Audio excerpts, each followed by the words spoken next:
साथ स्वागत है आप सभी का SCCN न्यूज के इस बुलेटिन में। आइए सबसे पहले नजर डालते हैं आज की सुर्खियों पर।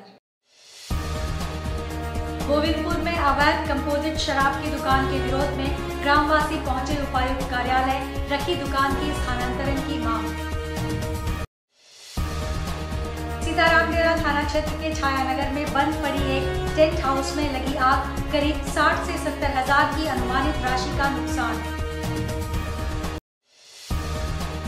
टाटा स्टील स्पोर्ट्स डिपार्टमेंट की ओर से जमशेदपुर हॉर्स शो का किया गया आयोजन। खबरें अब विस्तार से। गोविंदपुर में अवैध तरीके से कंपोजिट शराब की दुकान खुली है, जिसके कारण राहगीर और वहां के निवासियों को परेशानियों का सामना करना पड़ रहा है। गोविंदपुर के अंतर्गत शराब दुकान लाइसेंस कंपोजिट शराब की दुकान, जिसका लाइसेंस संख्या 066/2223 है। शराब दुकान का स्थान खकड़ीपाड़ा के नाम से है, लेकिन दुकान छोटा गोविंदपुर में संचालित किया जा रहा है। शराब दुकान के चलते महतोदीस चौक गोविंदपुर पैसेंजर हल्ट में अड्डेबाजी होती है। सभी शराबी लड़कियों से छेड़खानी करते रहते हैं। आए दिन लड़कियों की शिकायत आती रहती है। आए दिन शराब पीकर मारपीट होती है। आने जाने वाले राहगीर और मोहल्लेवासी को परेशानी का सामना करना पड़ता है। कई बार थानों में शिकायत की गई, पर थाना कोई सुनता नहीं है। स्थानीय ग्रामीण पंचायत द्वारा आज जमशेदपुर जिला उपायुक्त को ज्ञापन देकर यह जानकारी दी गई और दुकान के स्थानांतरण की मांग की गई। बड़ा गोविंदपुर का शराब दुकान का है, छोटा गोविंदपुर का है और लीगल रूप से लाइसेंस जो निर्गत है शराब दुकान का वो खकड़ीपाड़ा का, और अनलीगल रूप से वो जो है छोटा गोविंदपुर रेलवे हॉल्ट के पास ये दुकान शराब दुकान चल रहा है, जो सामाजिक दृष्टिकोण या आर्थिक दृष्टिकोण दोनों से गलत है, क्योंकि वहाँ पर बहुत सारे स्कूल के छोटे बच्चे पढ़ने लिखने आते हैं। धार्मिक स्थल पूजा पाठ करने महिलाएं जाती हैं, हमारी माताएं बहनें, तो इस तरह का वहाँ पर अड्डाबाजी जमावाड़ा हमेशा बना रहता है। और इसके पहले भी 1-2 बार गोली भी चल चुका है। तो ये घटना को देखते हुए हम लोग ग्रामीण ने सब निर्णय लिए हैं, जो हस्ताक्षर अभियान करके हम लोग 500 आदमी साइन करके दिए हैं, और जिनका आवेदन हम लोग के DC महोदय के यहाँ भी आज देने आए हैं, देंगे। और आबकारी विभाग के जो कमिश्नर साहब हैं उनको भी अवगत कराएं। मांग यही है कि वो शराब दुकान उस जगह से कहीं दूसरा जगह स्थानांतरित हो। सीतारामडेरा थाना अंतर्गत छायानगर में उस समय अफरा तफरी का माहौल हो गया जब एक बंद पड़ी टेंट हाउस में आग लग गई। आज सुबह 8:30 पर छायानगर के एक बंद पड़े टेंट हाउस में आग लग गई। स्थानीय लोगों द्वारा इसकी सूचना अग्निशमन विभाग को दी गई, जिससे वहां अग्निशमन विभाग की 2 गाड़ियां पहुंची और आग पर काबू पाया। वहीं टेंट हाउस के मालिक प्रभात कुमार ने बताया कि लगभग सारा सामान जलकर राख हो गया। इसमें लगभग 50 से 60 हजार का अनुमानित राशि का सामान नुकसान हुआ है। आग का कारण शॉर्ट सर्किट बताया गया। 8:30 बजे 8:30 पौने में इतना सामान है, इसमें चेयर है और वही सब प्लास्टिक चेयर, स्टील का चेयर, सोफा था। 50-60 हजार का नुकसान हुआ है। टाटा स्टील स्पोर्ट्स डिपार्टमेंट ने हॉर्स राइडिंग स्कूल में जमशेदपुर हॉर्स शो के दूसरे संस्करण का 16 से 45 वर्ष आयु वर्ग में सर्वश्रेष्ठ राइडर का पुरस्कार जसराज विर्क को दिया और 16 से 45 वर्ष आयु वर्ग सीनियर गर्ल्स में सर्वश्रेष्ठ राइडर का पुरस्कार रुचि वर्मा को दिया गया। शो में विभिन्न प्रकार के कार्यक्रम, बच्चों के लिए खान पान और सभी आयु समूहों के लिए खुली प्रतियोगिताएं देखी गईं। शो के दौरान show jumping, hacks, tent pegging और जिमखाना इवेंट जैसे pole bending race, stick and ball race और बॉल एंड बकेट्स रेस आयोजित किए गए। इस कार्यक्रम का मूल्यांकन भारतीय घुड़सवारी महासंघ के सम्मानित सदस्यों द्वारा किया गया।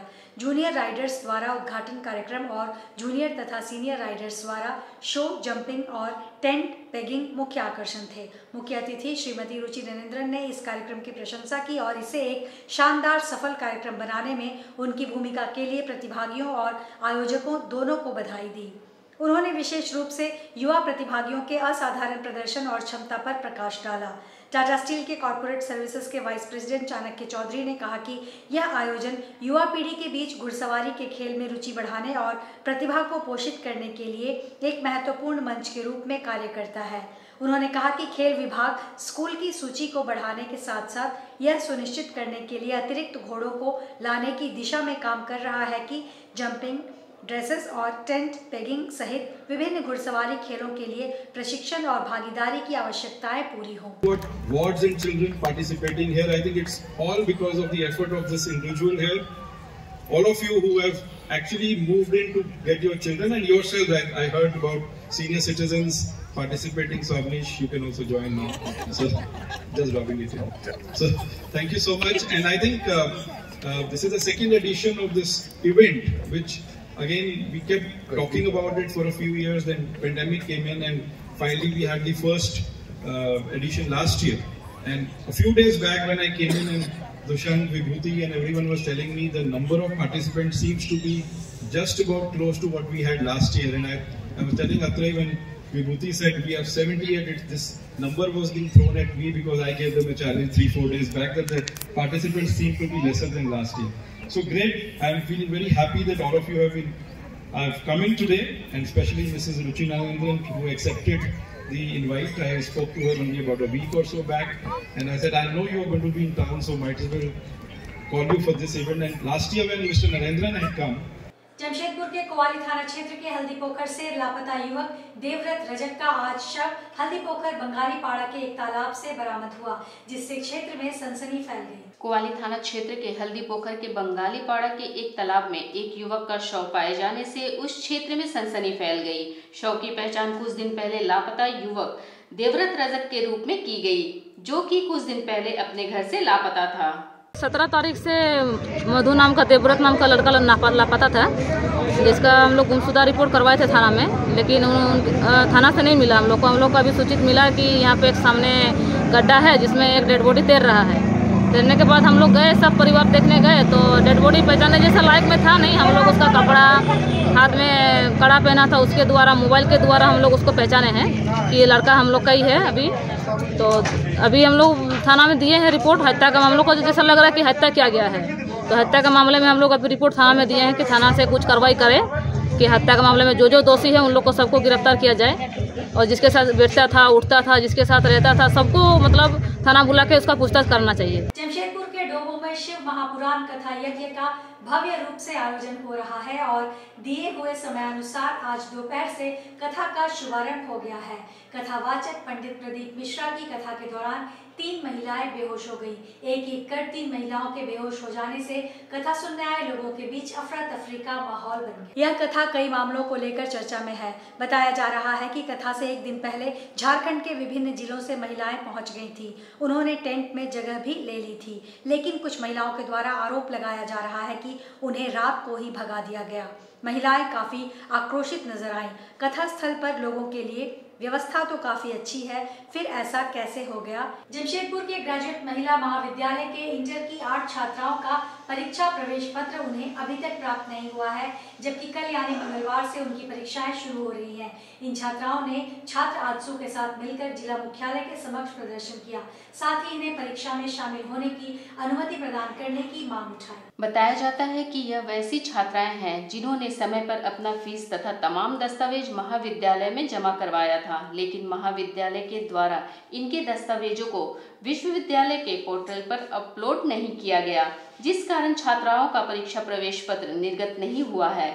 ऐसे में इन छात्राओं के समक्ष विकट समस्या उत्पन्न हो गई है। इन्होंने जिले के उपायुक्त के समक्ष मांग उठाई है कि जिले के उपायुक्त इसमें हस्तक्षेप कर इन छात्राओं को परीक्षा में शामिल होने की अनुमति प्रदान करे। मैंने और 8 छात्राओं ने समय अनुसार शुल्क को भरा था, सारा प्रोसीजर पूरा किया था एडमिट कार्ड का, पर हमारा एडमिट कार्ड जारी नहीं हुआ है। कॉलेज के अनुसार कॉलेज की गलती की वजह से एडमिट कार्ड वहाँ पे नहीं गया झारखंड जैक के पास, जिसकी वजह से हम लोग का एडमिट कार्ड नहीं आया और 1 साल बर्बाद होने के कगार पर। हम लोग क्या करें? मेरा ये क्वेश्चन प्रधानमंत्री जी से है कि वो बोलते हैं बेटी बचाओ और बेटी पढ़ाओ, यहाँ बेटी को बचाया भी जा रहा है, पढ़ाया भी जा रहा है, फिर ऐसा क्यों हो रहा है हम लोग के साथ? हमारा जवाबदेही कौन है? कॉलेज प्रशासन कहता है इसमें आप कुछ नहीं कर सकते। वो उन्होंने दोनों हाथ खड़े कर दिए कि वो कुछ नहीं कर सकते। हम लोग टीओ मैम पास गए, वो भी बोलते हम कुछ नहीं कर सकते। तुम लोग 1 साल बर्बाद होने के कगार पर, लोग कहाँ जाए बताइए? हमारा जवाबदेही कौन है? हम यहाँ पे डीसी से मिलने आए हैं, हम यहाँ अपना प्रॉब्लम को बताने हैं कि हम लोग को सॉल्यूशन दे। मानते हैं प्रोविजनल एडमिट कार्ड भी बनता है, उसी के द्वारा हम लोग का एडमिट कार्ड के द्वारा हम लोग का एग्जाम करवाया जाए। एग्जाम नहीं होगा तो हम लोग का 1 साल बर्बाद हो जाएगा। हम लोग बहुत मुश्किल से पढ़ते हैं और बहुत साल भर मेहनत किए, क्या होगा फिर? प्रधानमंत्री जी से मेरे को क्वेश्चन है, क्या परीक्षाएं शुरू हो रही हैं। ऐसे में कदाचार मुक्त परीक्षा संपन्न करवाने को लेकर धारभूम अनुमंडल पदाधिकारी के नेतृत्व में एक बैठक टाउन हॉल सभागार में आयोजित की गई, जहां शिक्षा विभाग के तमाम पदाधिकारी उपस्थित रहे। वैसे जिले भर में कुल 106 केंद्रों में परीक्षाएं होंगी।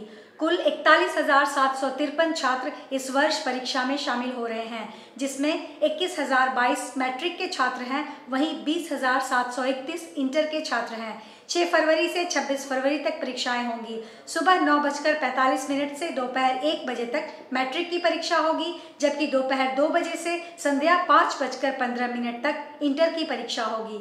इस बैठक में मुख्य रूप से कदाचार मुक्त परीक्षा करवाने को लेकर कई दिशा निर्देश दिए गए। अभी मैट्रिक और इंटर की परीक्षा होने वाली है 6 फरवरी से। तो इस संबंध में जितने भी मैजिस्ट्रेट्स हैं, जितने भी सेंटर सुपरिटेंडेंट्स हैं, जितने भी थाना प्रभारी हैं, जितने भी पुलिस उपाधीक्षक हैं, इन लोगों के साथ एक जॉइंट मीटिंग हुई और प्रॉपर ब्रीफिंग हुई है कि किस तरह से आपको परीक्षा कदाचार मुक्त करवाना है। जितने भी दंडाधिकारी प्रतिनियुक्त हैं उनको उनका क्या रोल्स रिस्पॉन्सिबिलिटीज है, इस बारे में जानकारी। आज के इस बुलेटिन में बस इतना ही। हम फिर हाजिर होंगे कुछ और नई खबरों के साथ। तब तक के लिए SACN न्यूज़ की पूरी टीम की ओर से मुझे दीजिए इजाजत। नमस्कार।